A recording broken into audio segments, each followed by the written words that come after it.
کو اور اسد عمر کو اور آپ کی حکومت کو چاہیے تھا کہ آپ فوری طور پہ لینڈ کرتے IMF کے پاس، مزید قرضے لے لیتے، اور امریکہ، چین، برطانیہ، ہندوستان سب قرضوں پہ ہی چل رہے ہیں، قرضے بڑھانے میں کوئی خرابی نہیں ہے. آپ لوگ گھبرا گئے اور قرضے سے ڈر گئے اور آپ نے صحیح ٹائم پہ IMF کے پاس نہیں گئے. یہ ٹھیک ہے تنقید، ہمیں IMF کے پاس جلدی جانا چاہیے تھا، یہ بالکل ٹھیک ہے، لیکن ہم کوشش تب یہ کر رہے تھے کہ ہمیں نہ جانا پڑے. لیکن جو سچویشن تھا، پہلے تو یہ امید تھی کہ ہمارے دوستوں سے اتنا پیسہ مل جائے کہ ہمیں جانا ہی نہ پڑے، لیکن وہ ہم نے تھوڑی دیر کے بعد ریئلائز کیا کہ یہی بڑی بات ہے کہ انہوں نے ہمیں جتنا پیسہ دیا اس سے ڈیفالٹ سے بچا لیا. لیکن جو ہم ایکسپیکٹ کر رہے تھے ویسے وہ دیتا بھی کوئی نہیں، ہمیں تجربہ بھی نہیں تھا. میں مانتا ہوں یہ وہ ٹھیک ہے بات کہ ہمیں زیادہ جلدی جانا چاہیے تھا. لیکن دیکھیں ایک چیز یاد رکھ لیں کہ جب ایک ملک کی معاشی حالات وہ ہوتے ہیں جو ہمارے ہیں، وہ ہو ہی نہیں سکتا کہ وہ مشکل وقت سے نہ گزرے، یہ ہو ہی نہیں سکتا. یہ تو مثلا پھر سے میں ذرا یہ کیونکہ لوگوں کو اکانومی کی صحیح طرح سمجھ نہیں ہے، اس لیے میں آسانی سے کہتا ہوں ایک گھر کا پہلے لے لیں کہ گھر کے اوپر جب قرضے چڑھے ہوتے ہیں، یہ ہو ہی نہیں سکتا کہ وہ گھر اپنی جب تک آمدنی نہیں بڑھاتا وہ خرچے کم کرتا ہے. وہ اس مشکل وہ اب جب آپ خرچے کم کرتے ہیں کیا ہوتا ہے؟ اب بچوں کی جناب آپ فیس نہیں دے سکتے، ان کو ایک اچھے اسکول سے کمزور اسکول میں لے کے جاتے ہیں، کئی بجائے اسکول سے نکال لیتے ہیں. ان کو کپڑے نہیں آپ نئے دے سکتے، کھانا آپ بجائے گوشت کھانے کے دال پہ آ جاتے ہیں. یعنی گھر ایک مشکل وقت سے گزرتا ہے. تو میں صرف لوگوں کو وہ لوگ بےتاب ہوتے ہیں، لوگوں میں صبر نہیں ہوتا، کہتے ہیں جی کیوں نہیں ایک دم چینج آیا، نیا پاکستانی بنا. ایک پروسیس ہوتا ہے نیا پاکستان. تو اس کے اندر یہ جو اپوزیشن ہے انہوں نے پورا فائدہ اٹھایا پہلے دن سے. کوئی چیز یہ غلط ہو گیا کیونکہ ان کا انٹرسٹ صرف بلیک میل کرنے کا تھا. وہ ہر ایک کووڈ پہ انہوں نے بلیک میل کیا، فیٹ اپ پہ یہ بلیک میل کر رہے ہیں، اکانومی کے اوپر انہوں نے کیا. کشمیر پھر وہ جو کنٹینر پہ سب چڑھ گئے کہ کہہ رہے ہیں لبرل اور اسلام خطرے میں ہے. تو ان کا ون پوائنٹ ایجنڈا ہے. اور ابھی بھی میں مینٹین کرتا ہوں کہ جب آپ کے ملک کے اندر کرمنلز پالیٹکس میں آ جائیں، وہ بجائے ملک کے انٹرسٹ کو پروٹیکٹ کرنے کے لیے وہ اپنے ذات کے انٹرسٹ کو پروٹیکٹ کرتے ہیں. وہ زیادہ ملک کو نقصان پہنچاتے ہیں بجائے دشمنوں کے. 6 ارب ڈالر کا ہمارے اوپر ڈیمیجز انٹرنیشنل کورٹ دے چکی ہے، جو میں سمجھتا ہوں ویسے بڑا غلط ہے. میں سمجھتا ہوں کہ اس کے اندر انفیئر بھی ہے اور ہم نے کیس صحیح نہیں لڑا.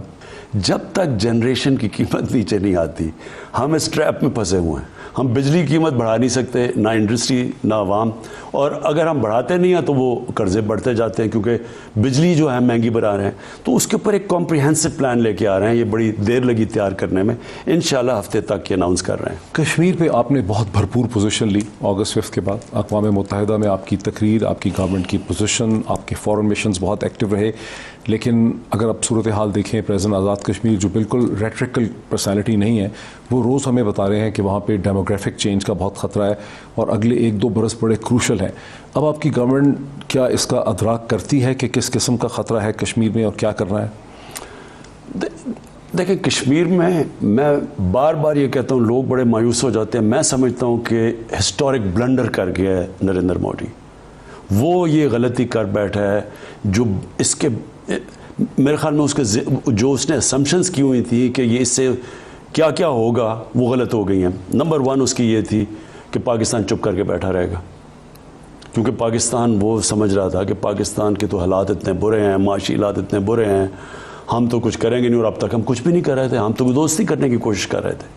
تو جو پاکستان نے سٹینڈ لیا وہ بالکل ایکسپیکٹ نہیں کر رہے تھے. اس سے ہوا کیا؟ انٹرنیشنلائز ہو گیا، سیکیورٹی کاؤنسل میں اٹھ گیا، ہیڈز آف سٹیٹس کو پتہ چل گیا ہے، UN کے اندر اس کے اوپر باقاعدہ برطانیہ کی پارلیمنٹ میں ڈبیٹ، یورپین پارلیمنٹ میں ڈبیٹ، امریکن سینیٹرز نے اس کے اوپر بات کی ہوئی ہے. سو انٹرنیشنلائز ہو گیا ایشو. جب انٹرنیشنلائز ہو گیا تو جس طرح کا انہوں نے RSS کے غنڈوں کے ذریعے ظلم کرنا تھا کشمیر پہ وہ کر نہیں سکے. ظلم ابھی بھی کر رہے ہیں، لیکن جو ان کا پلان تھا کہ اتنا ظلم کرو کہ وہ کرش ہو جائے وہ ہو نہیں سکا.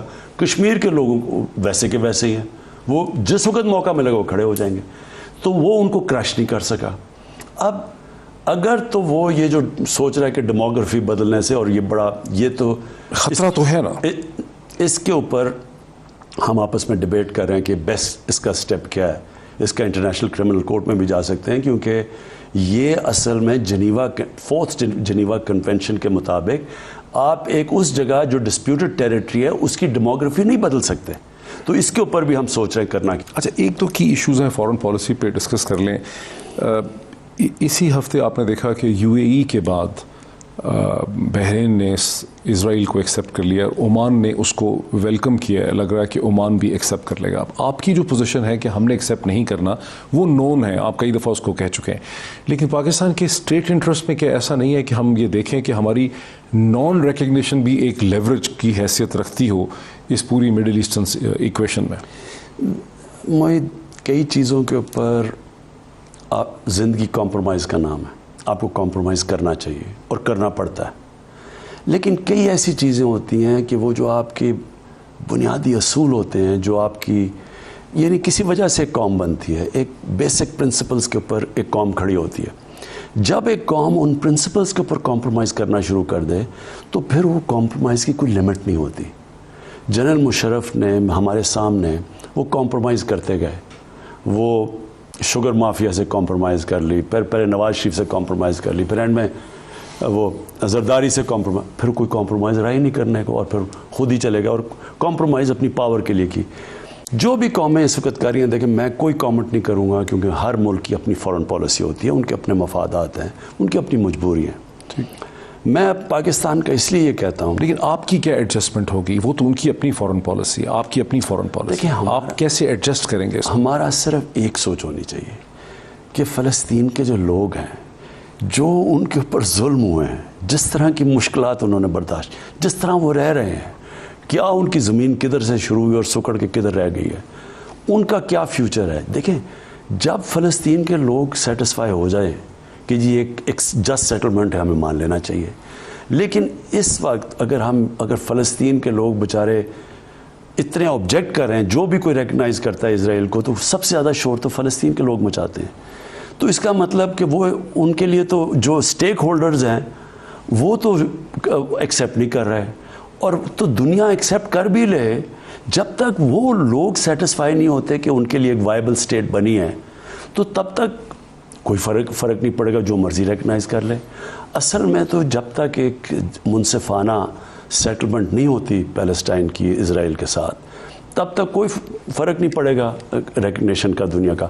ہمیں کھڑا ہونا چاہیے، اس لیے کہ ہمارے قائد اعظم محمد علی جناح نے ان کی آپ سٹیٹمنٹس پڑھ لیں، انہوں نے شروع سے کھڑے تھے فلسطین کے لوگوں کے ساتھ، اور ہمیں بھی کھڑا ہونا چاہیے. 23 یا 24 تاریخ کو آپ یو این جنرل اسمبلی کو وایا ویڈیو لنک خطاب کریں گے، وہاں کیا ایجنڈا ریز کریں گے؟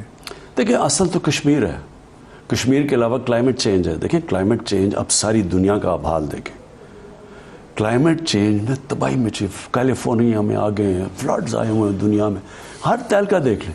یہی لوگ پہلے کہتے تھے کہ کلائمیٹ چینج ہے ہی نہیں، ڈینائی کرتے تھے لوگ. امریکہ کے اندر ان کی گورنمنٹس نہیں مانتی کہ کلائمیٹ چینج ہو رہا ہے.